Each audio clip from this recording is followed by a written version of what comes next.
Okay, we're back. Sorry, everyone, for the technical issues, but we're back.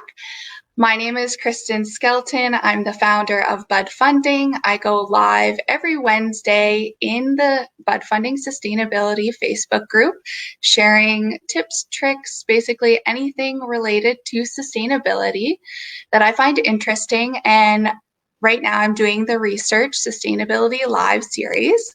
So I'm really excited about that. And I have Adam with me, so I'm going to introduce him in just a second. But if you have questions or comments for us, because I'm using StreamYard, you can put your comments in below, but I won't be able to see your name unless you click the StreamYard link just above and follow those instructions. I'll always see your comments, but it would just show up as Facebook user if you don't click that link. So that just helps me know who it is and interact with you directly. So I'm really excited because I have Masters of Science student Adam Leece, and he is currently completing his master's program at the U of C, which is a program I graduated from in 2017. It's a Master's of Science in Sustainable Energy Development, so it's quite a mouthful.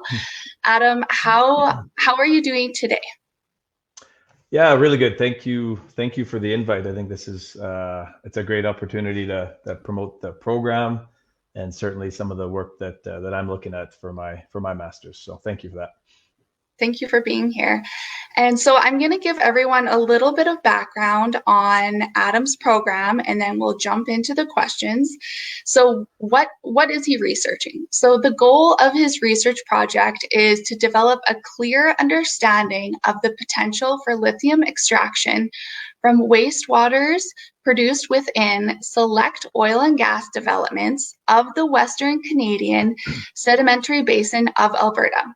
The project will attempt to characterize and develop an overall economic understanding of the potential resource for the province of Alberta, while identifying any significant gaps or challenges which need to be addressed to allow for competitive participation in the market. So before we jump into all of that, Adam, I'm curious what you were doing before you decided to pursue this master's.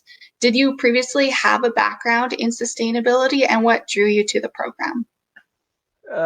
Yeah, you bet. So I guess for most of my career, I've been involved one way or the other with the sort of energy sector of Alberta. And sort of the conversation around energy and environment and sustainability has already sort of always been there, but maybe not as mainstream as it probably should have been. So, but it's kind of when that conversation shifted to be mainstream, and when the conversation shifted from sort of purely just economics and efficiencies into environmental footprint, coupled with economics, coupled with everything else to go with it, that's kind of when I started to gain some passion and some understanding of it. So I wouldn't say that I had a background in sustainability, but certainly it was always there for me. And then in terms of sort of, it was a bit of I'm looking at a transition in my career. And I had been looking at this particular program for a couple of years. Timing just never quite worked. But in 2020, I joined the program, had the opportunity to do this full time, and that's kind of where this has led me. So, what industry are you looking to transition out of? I guess out of, I don't know if I'll get out of the energy industry. It's just going to be what role I'll play with sort of within this sort of new energy industry, whether it's a decarbonized energy industry, whether it is supporting the traditional oil and gas industry to do better, to do more, to be part of that transition. I mean, I guess we'll see at the end of all of this, right? Yeah, for sure. And in terms of your project, why would we want to extract dissolved lithium from oil and gas wastewaters? And what are the different methods of extraction that you're currently looking at? Sure. Why extract lithium from wastewater? Well, there's a couple good reasons for that. One is water, and I guess wastewater is just something that occurs with today's processes with oil and gas, so natural gas production or hydrocarbon production. It's involved in the entire life cycle of that. So I was thinking about this in the sense of, was there something that can be done to reduce, I guess, the overall footprint or the overall impacts of this waste production, right? So thinking a bit more, holistically, wastewater is not an ideal thing. But from any perspective, but is there something of value, I guess, in that waste stream which we can use to support our transition to a low carbon economy? I think we hear about the circular economy concept quite a bit as well, and in this perspective, it's like, can we use a waste from something, in this case, our traditional oil and gas, and can we use it as an input into something else, such as what we'll talk about more, which is lithium and lithium batteries and whatnot. So again, it's trying to extract value from a waste to help out something else. So it's kind of a cool concept. Yeah, for sure. And when I interviewed Gideon last week, we talked about that circular economy, and it's just a different way of looking at waste, right? Absolutely right. Waste can be, it almost has a bad word because we need to figure out a new name for it, because it's a resource at the end of the day. It absolutely can be, again, in the right place, in the right time. It can be a resource. So, to your second question, what are the different methods? I guess there's two sort of, I guess, existing or current methods that the lithium industry is using right now.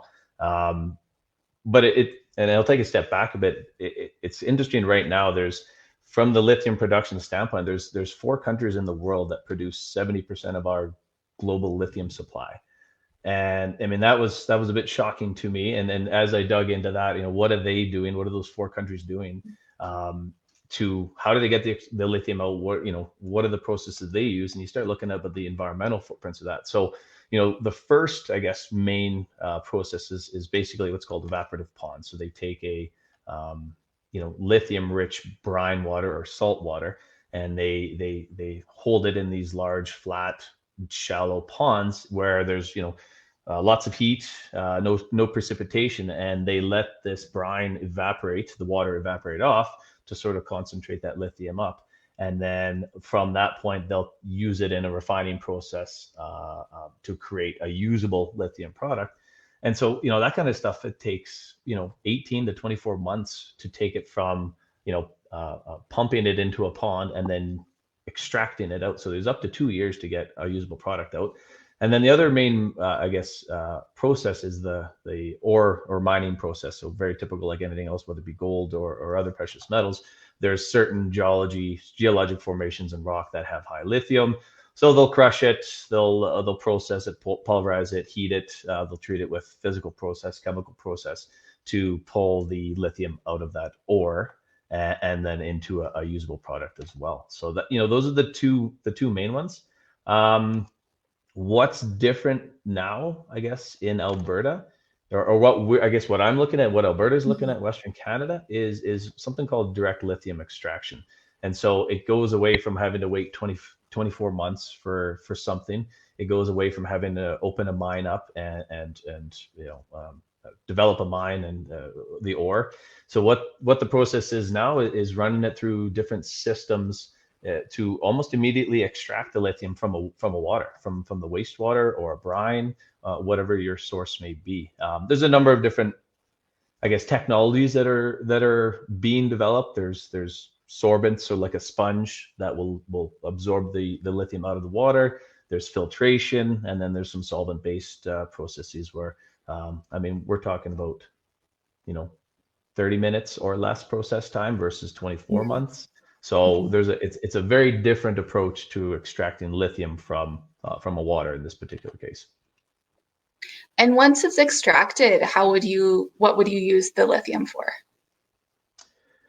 Yeah, I think the most common product that we're all aware of is that lithium-ion battery. So the laptop that we have in front of us or the cell phone, but more so in the conversation around now energy storage, renewable energy storage, and electric vehicles.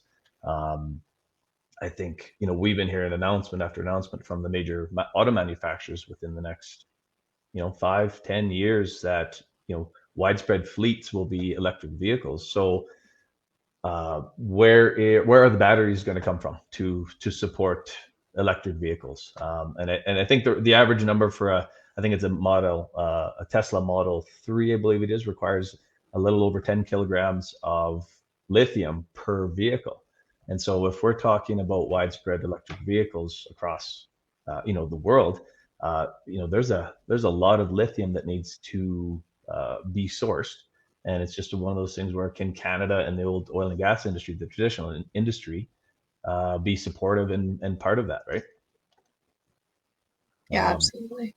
One of the things about the battery side, which is really interesting, I mean, there's lots of forecasts about how many vehicles and when it's going to occur, but generally speaking, they're talking about the professional forecasters for commodities are looking at 500 to 800% increase in lithium demand in the next 10 years. So we need 5 to 8 times more lithium being produced in the next 5 to 10 years. And currently, I mean, that supply and demand it's not going to be equal. So there's going to be there's going to be a high level of demand, and the supply's got to really catch up to that. And that's where I think some of this possibility lies. Very cool. So in terms of your project, what type of impact do you hope it will have? Yeah, it's interesting. There's a number of, I guess, pre-commercial ventures out that are really trying to prove up individual technologies. My particular research is going to be looking at the various technologies from an oil and gas wastewater perspective. So I'm not going to be focusing on one technology or another, but I'm going to be looking at sort of a bit more holistically, what are the best options available to us? What are the triggers to make this technology better than that technology?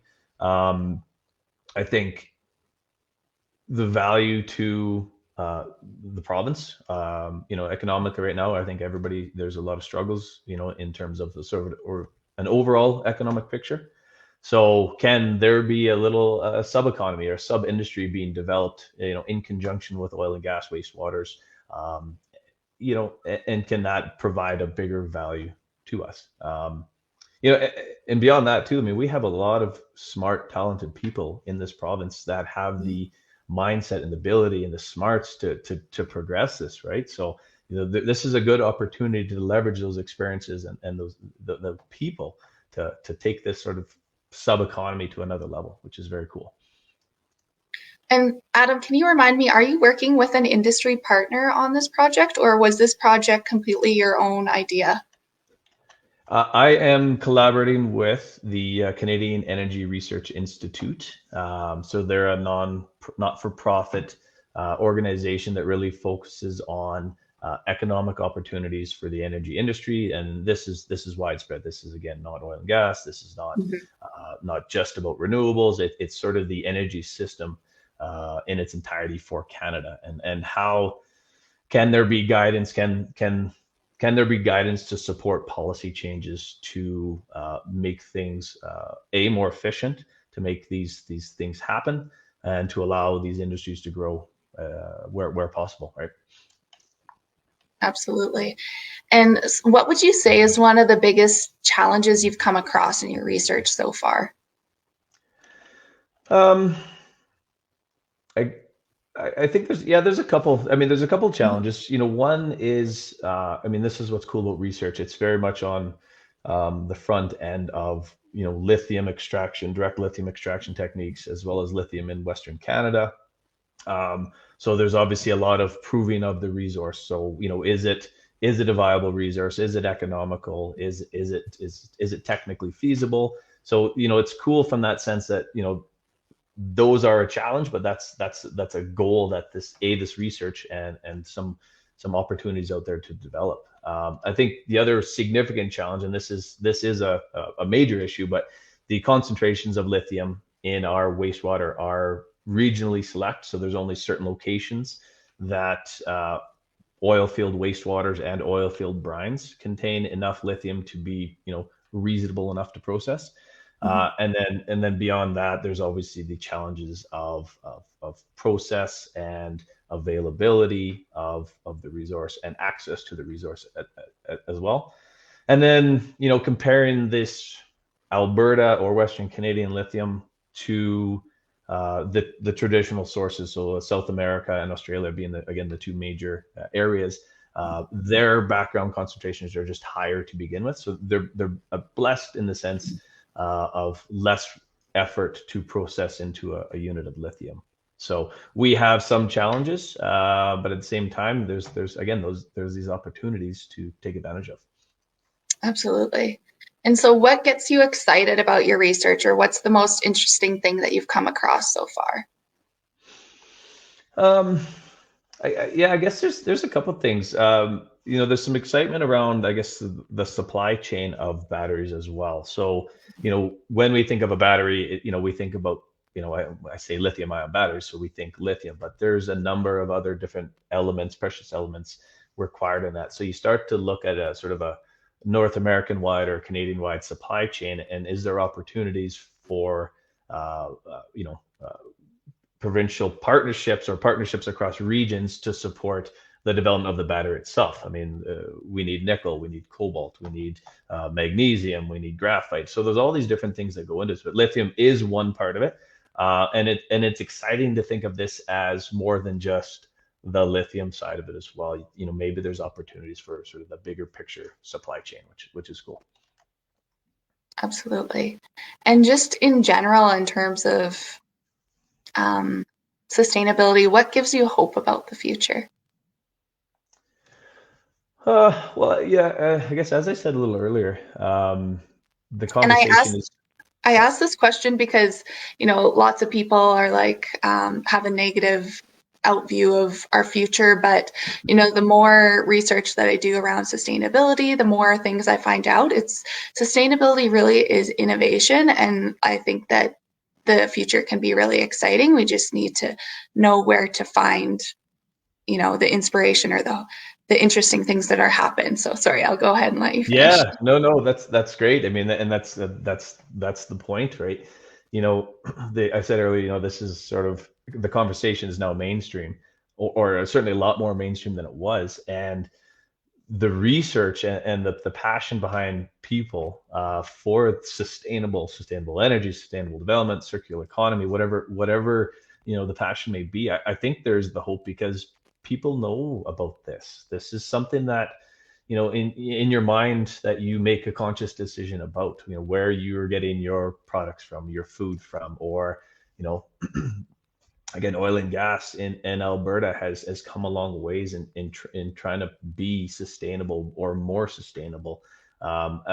And it's funny, my kids will come home from school and they'll be asking questions about stuff that I really don't think I might have asked when I was their age. I mean, they are talking about sustainability. They are talking about recycling. They are talking about That's cool. The environment. I mean, and it's very cool to see that. And so it's certainly being ingrained early. And I think that's is the movement going to be fast enough? Is the change going to be fast enough? I mean, I guess we'll see, but I think there's a lot of momentum with this, and something like lithium, again, circular economy, lithium from a waste is just one of those little puzzle pieces that all needs to come together, right?